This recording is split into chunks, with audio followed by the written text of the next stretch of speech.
ஏம்மா மத்த கோவில்ல இருக்கிற சண்முகருக்கு இல்லாத ஒரு பெரிய சிறப்பு திருச்செந்தூர்ல இருக்கிற சண்முகருக்கு மட்டும் இருக்கா அப்படின்னு ஒரு சிலர் கேட்கலான்னு நினைப்பீங்க. எப்பயுமே நான் ஒரு தலத்தை பத்தி சொல்லும்போது, அதிலும் குறிப்பா முருகனை பத்தி பேசும்போது, அருணகிரிநாதரை பத்தி பேசாம இருக்கவே முடியாது, இருக்கவும் மாட்டேன். அது எல்லாருக்கும் நல்லா தெரியும்.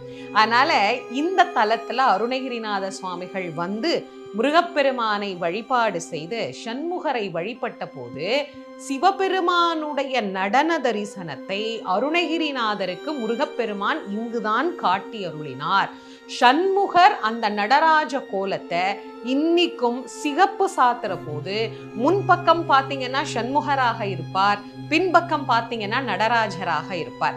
இன்னிக்கும் அருணகிரிநாதருக்கு நடராஜ தரிசனம் காட்டியது நானும் எங்க அப்பாவும் வேற இல்லப்பா, ரெண்டு பேரும் ஒண்ணுதான் அப்படிங்கிறத காட்டிய கோலத்தை சண்முகர் பக்தர்